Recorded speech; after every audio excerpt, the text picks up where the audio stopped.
The second phase began with a headache. Mine was the least of the problems. Cazeto's eyes were bloodshot, his limbs heavy. When we reported for testing, the lead technician immediately ordered more fluids injected. "No way you'll make it," a nearby observer said loudly enough for me to hear. "Their brains will start to fail soon. First the coordination, then reaction time, eventually complete loss of motor control."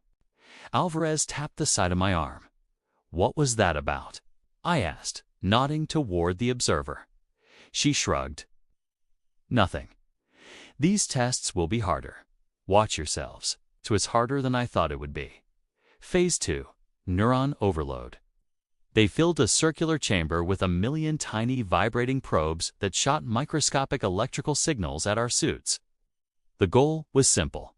Stand still for 5 minutes. Easy, right? Wrong. Each pulse sent a shockwave of pain into our torsos. My arms tingled, my legs buckled. I focused on Alvarez, watching her chest rise and fall as she breathed.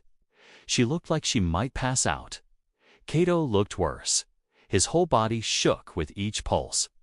So I reached out, grabbed his arm, and held on tight. Their observers noticed. I could tell by the sudden rustle of voices and the blur of camera lenses. Did they send a signal to security? I wondered. Because if they did, I wasn't letting go of Cato. They never expected that, or this. 4 minutes. 3 minutes. 2 minutes. 1 minute. 0:01. Our arms were numb. My head throbbed. Muscles screamed. But we made it. Not without consequences, though. The medics confiscated my left glove. Apparently, I tore the sensitive webbing between my thumb and index finger. Guess that's what you get for grabbing someone else's arm during the test. I didn't care. It was worth it. I found out later that Cato suffered nerve damage to his entire right leg. They offered him a permanent neural dampener. He refused it. I don't blame him. This place is insane. What the hell are we thinking? But we kept coming back. Because this is what we do. This is who we are. 48 hours later, I was suited up again, standing on a scale. The readings showed the extent of the problem. During Phase 2, we lost water, oxygen, nitrogen, carbon dioxide, salt, minerals. We were shells of ourselves. I glanced at my 2 teammates. Cato's eyes were hollowed. Alvarez's skin was gray. I knew they were suffering, but I didn't care. This was what it took. This was the price. I hoped it was worth it. I should have known better than to worry about their opinions. On the observation deck above, they were going nuts. I heard cheering. I caught a few high fives. One of the aliens waved a tentacle at me. Another tossed confetti into the air. Did we win? I yelled up to them. Silence. Then a snicker. Then another. They were laughing at me. They were laughing at us. Well, let them laugh. We did it their way. Now we were going to do it ours. From there, it was only a matter of time before Phase 3. Between tests, they kept us busy. We met with various alien dignitaries. We endured interview after interview. They poked and prodded us. Drew blood, scans, x-rays, Mr. Is. Took biopsies. Ran cultures, recorded and analyzed our waste. All the while, they asked us questions about humanity. How much sleep do you need? What's your favorite color? Do you have a caste system? What is war? What is love? We gave them everything, our data, our dignity, our pride. But they were still shocked. You choose to do this to yourselves, one of them finally said. You are insane. We smiled. 48 hours later, it started again with the headache. This time, it was attached to a fever. My vision swam in and out of focus. But I knew that this was the final test, Phase 3, the Crucible. They loaded us into a single shuttle, strapped us in, and shot us straight toward the sun. The searing heat battered the shuttle's hull. Temperatures climbed toward 300 degrees Celsius. The air inside the shuttle turned to vapor. Do you want to die? The question wasn't directed at me, but I answered anyway. Yes. The next thing I knew, the shuttle was diving away from the sun. It screamed as its hull melted away, revealing a cold, black void. The temperature plummeted to -273 degrees Celsius. Inside the shuttle, frost formed on our lips and eyelids. Our breaths froze in our throats. Outside, we were weightless. I watched Alvarez and Cato drift slowly away from me. I opened my mouth to call out to them, but no sound escaped. I struggled against my bonds. Panic clawed at my throat. This is how it ends, I thought. Alone in the cold, beautiful death. I could feel my heart breaking. Suddenly, the shuttle lurched violently, throwing me back against the seat. A grinding, tearing sound echoed around me. Glass shattered. Steam hissed. I ripped free of my restraints. Somehow, the shuttle's AI had activated. Its systems were venting and depressurizing. Through the hole in the hull, I watched the star turn from white-hot to a cold, distant glimmer. The AI announced calmly, "Cryogenic failure imminent." I scrambled for Cato and Alvarez. Together we managed to drag the unconscious forms of our teammates back toward the still-functioning section of the shuttle. I cradled Alvarez close. Her body burned with a fever, her breathing shallow. Cato was worse. His heart had already slowed to half its normal rate. With the power still out, I massaged his chest hard and fast. I didn't stop until I felt his heart jump back into time under my fingertips. We made it. I remembered what the leader of the welcoming committee had said. Your species is fragile. Your endurance is unimpressive. Your lifespan is laughable. He said all that with a straight face. He actually believed that we were going to die here. Well, we didn't. And now we were going to make them pay for every moment of it. 17 days later, we stood before the Grand Council of the Crucible, battered, bruised, and unbowed. They were speechless. Finally, the leader cleared his throat.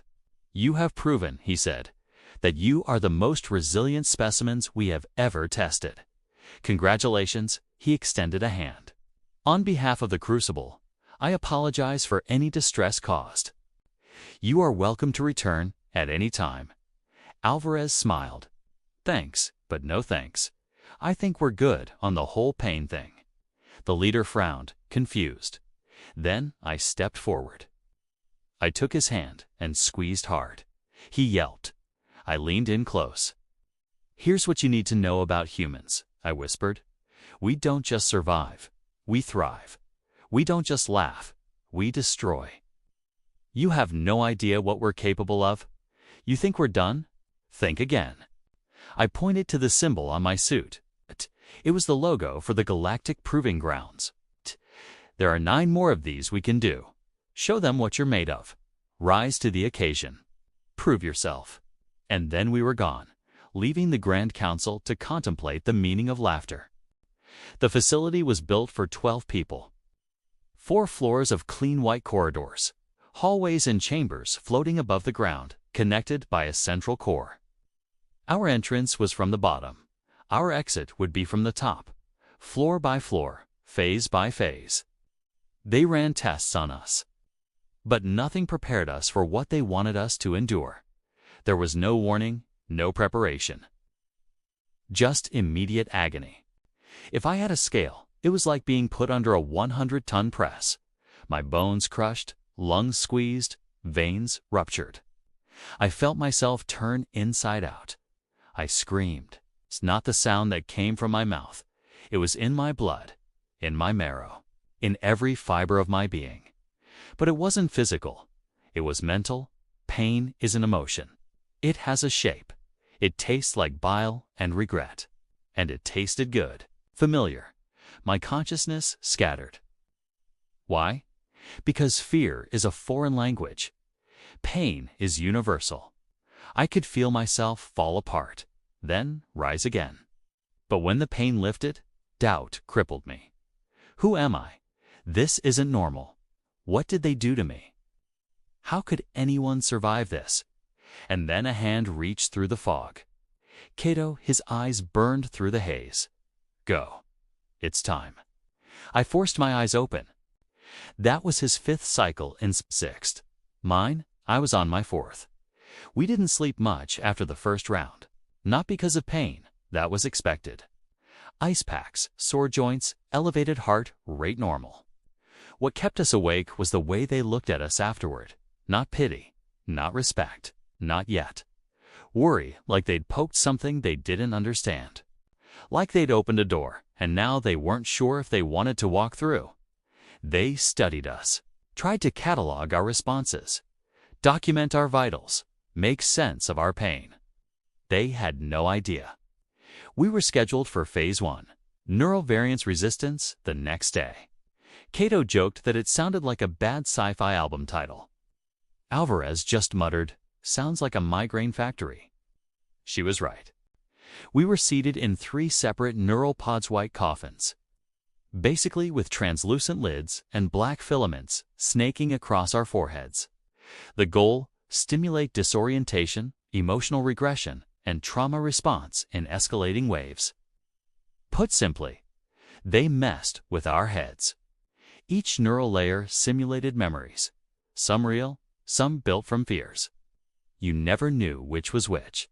And the worst part, you were alone, no observer, no voice. Just you and whatever they pulled from your mind. When they closed the lid, I didn't flinch. I was trained for isolation. But no amount of training prepares you for your mother's voice calling you from a burning building you can't reach. Or your best friend dying over and over in a loop while you're forced to watch. Time dissolved in there. I don't know how long it lasted. Hours, days. I remember my own funeral, twice. But I also remember the moment it changed. A new memory appeared. Not a real one, at least. Not exactly.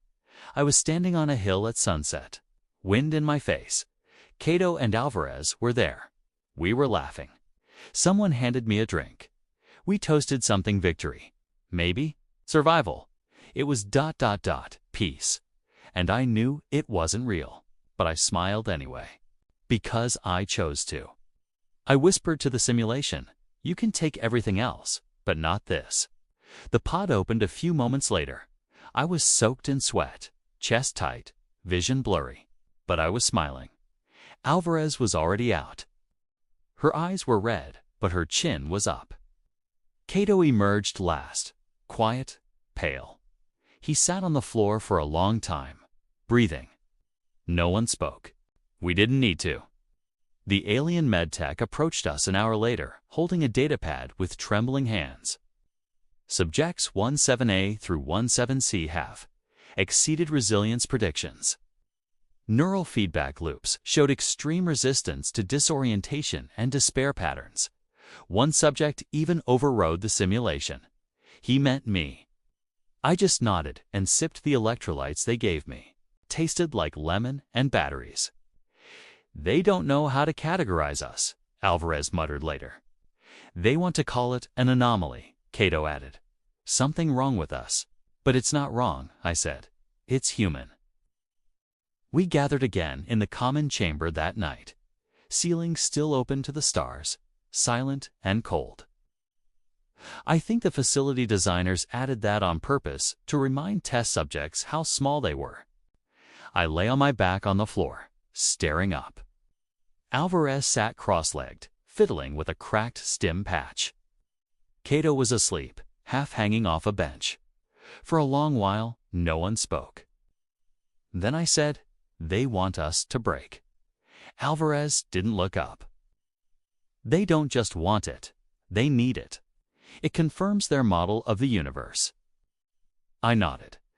A universe where humans are unstable, emotionally volatile, weak under pressure. "But we're not," she whispered. "No," I agreed. "We're just raw." She chuckled. "We cry. We rage. But we don't stop." "They don't understand that," I said. "They will," she said, lying back beside me. "After tomorrow." Phase 2 was called Somatic Threshold Saturation. They stripped us down to baseline clothing, no armor, No biotech, not even shoes. Just us, in a chamber with shifting terran ice, fire, static storms, acidic mist. All simulated, all real enough to leave burns and bruises.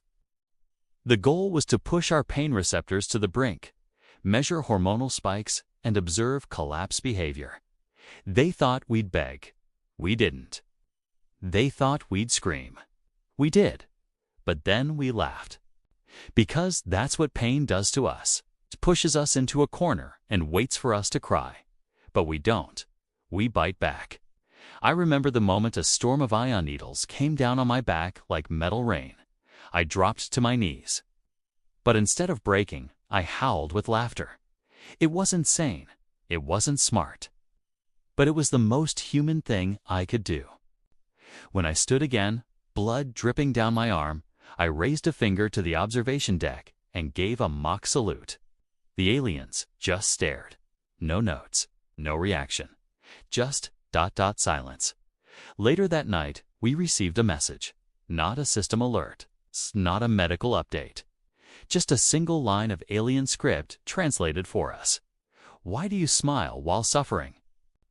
Alvarez read it aloud. Cato snorted. Because it freaks him out. I shook my head. Because it means they haven't broken us. They warned us we wouldn't survive, Alvarez said, rubbing her scarred forearm. They were right, Cato added. We didn't survive. I looked at him. He grinned. We endured.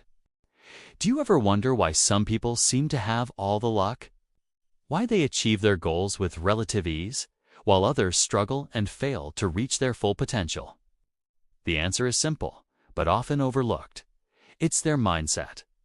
Their thoughts determine whether or not they succeed in life.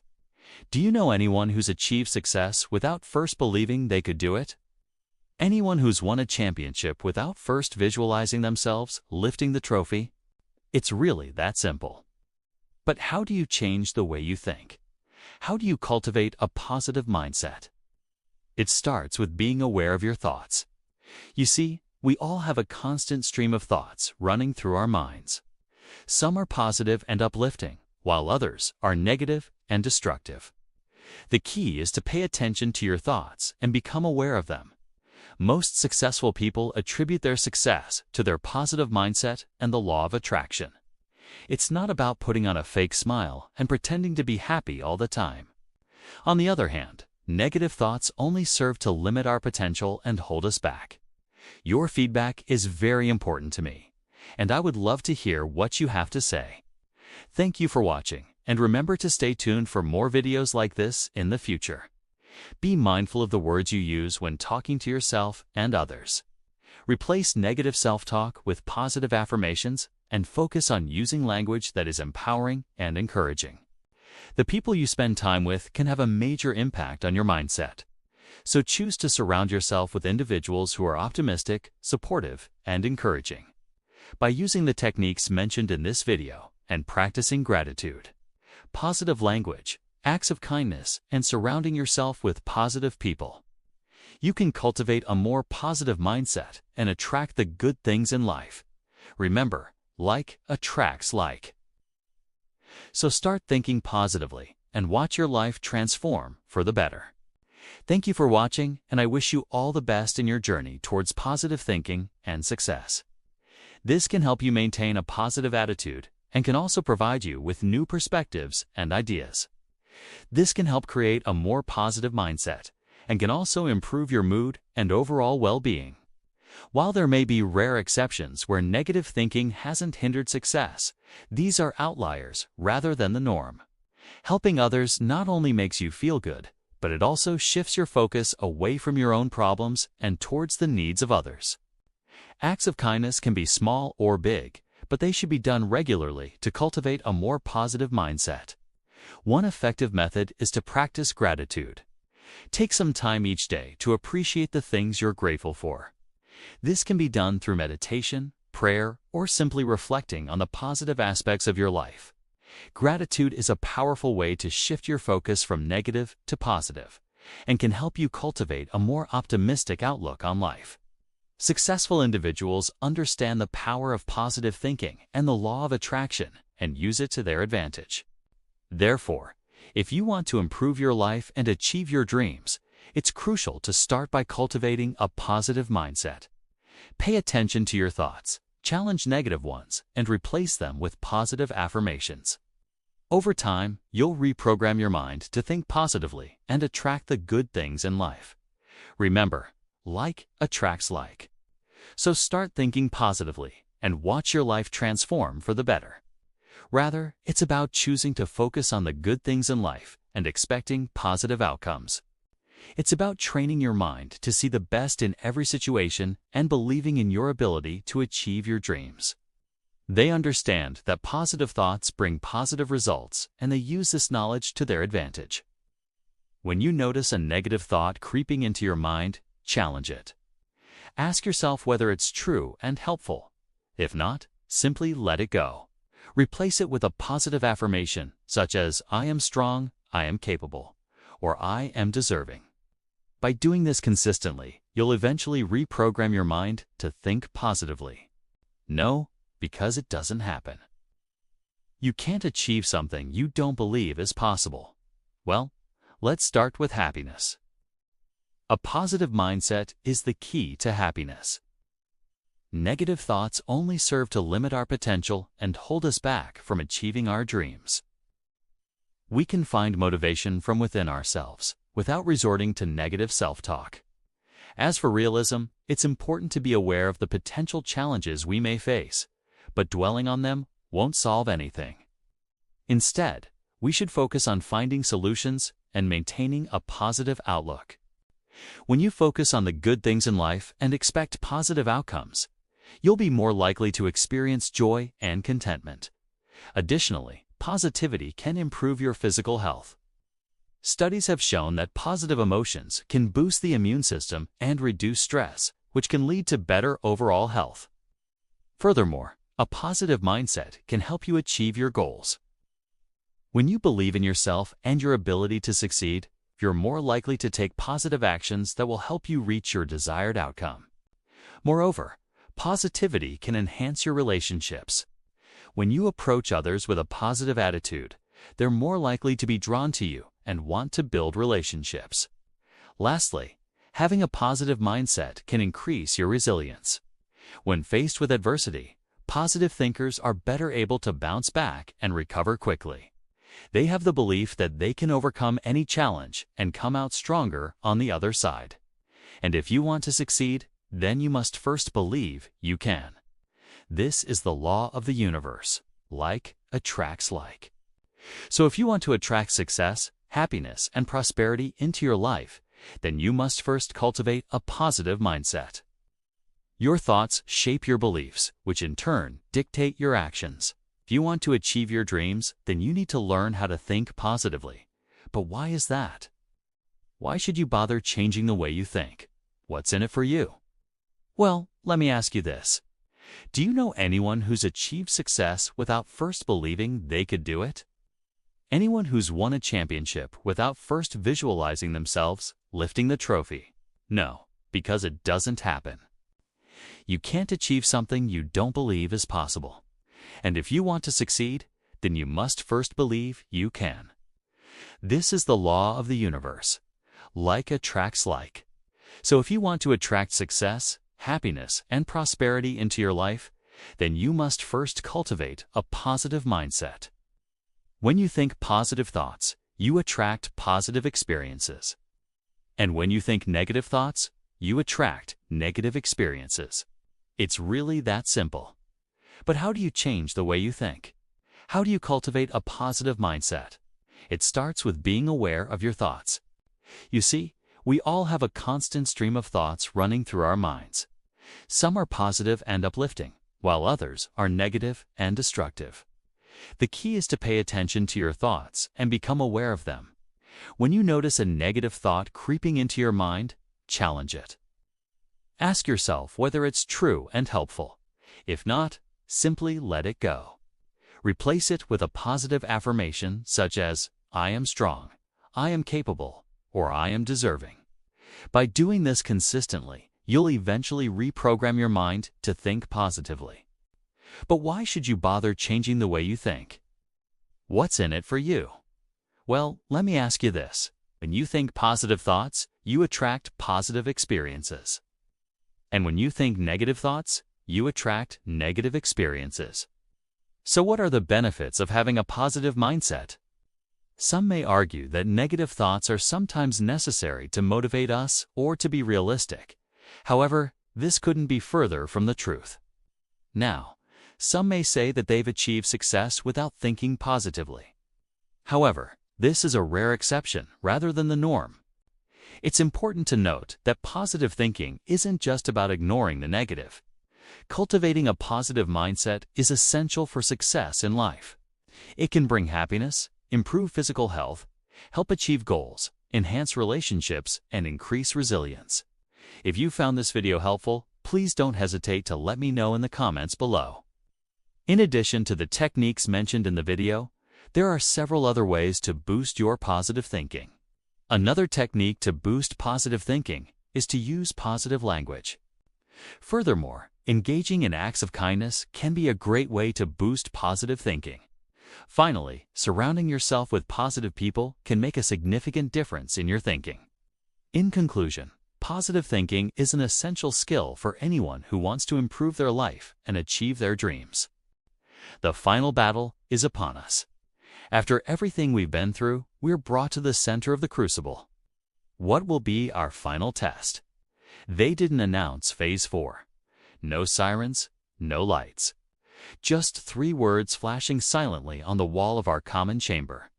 Begin final cycle. We didn't ask questions. We'd learned by now that the crucible didn't reward curiosity, only endurance. Our nods were brisk, our movements economical. Years of training kicking in. We were escorted to a long, narrow corridor, walls seamless and white, with no visible doors. The floor vibrated subtly beneath our feet, like the whole place was alive and humming with anticipation. There was no briefing, no rules, not even observers. Just a door at the far end and a chill in the air that had nothing to do with temperature. We entered together. And the moment the door shut behind us, the world changed. No more science. No simulations, no injections, neural wires, electrodes, or metrics. This was something raw. We were in a massive, open arena. The sky above was artificial, but it looked real enough, gray clouds rolling like they'd been waiting for a war. The air was heavy, the ground cracked and black. In the center, a figure. Not alien, not machine. It looked human, but bigger, broader. Armor from another time, muscles that rippled unnaturally. No face, only a mask that shimmered like mercury. It raised a hand and pointed at us. Then it charged. Cato didn't wait. He ran straight for it, yelling like a man possessed. The thing met him with bone-snapping force. I heard the crack of an arm, maybe a rib. Cato went down, gasping. Alvarez ducked left, flanking, trying to distract. I moved straight ahead, fists clenched, adrenaline already spiking. But this wasn't a test of strength. Not really. It was symbolic. A final judgment of identity. A projection of us, fighting back against ourselves. Every strike from it felt familiar, like being hit by our own doubts, our own memories, our own pain. Every punch I threw felt like defiance. Every time I got up, it felt like saying, I'm still here. The fight lasted forever, or maybe 5 minutes. Time became meaningless. All I knew was this: we never stopped. Even when Alvarez got knocked cold. Even when Cato couldn't get up. Even when I was the last one standing. Blood in my mouth, knees shaking, vision spinning. I smiled. Not because it didn't hurt, 'cause it did. 'Cause I was still me, even through the pain. And then, just as the figure raised its massive arm for one final blow, it hesitated, paused, stared. I looked up, nose broken, one eye swollen shut, chest heaving. And I whispered, "What are you waiting for?" It lowered its hand and slowly faded, like it had never been there. Everything turned silent. Not just quiet silent. No wind, no vibration. Even my thoughts felt suspended in something deeper than stillness. Then the walls disappeared, and the council stood before us, a full chamber, thousands of beings, all watching. Vurak was there. So was the observer from before. They looked at us not like test subjects now, like something else. Like they didn't know what box to put us in anymore. We didn't salute, we didn't speak. We just stood there battered, bleeding, breathing, alive, and then someone spoke. A voice layered in dozens of alien frequencies, speaking as one.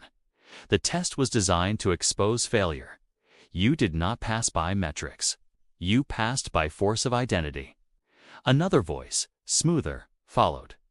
We built the crucible to measure survivability.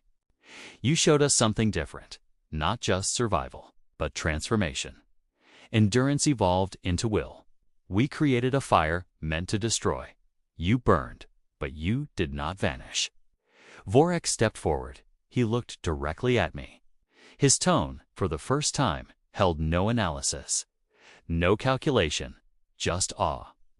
You smile at pain, he said. Why? I looked at Alvarez, who was leaning on Cato's shoulder, both bruised, but standing.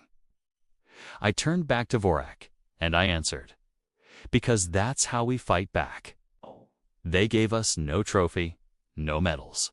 Only a single sentence etched into our records across the galactic networks. Human designation, unclassifiable. Status, resilient beyond standard parameters. Approach with caution. And with that, the doors opened. Not just to the arena, but to the galaxy.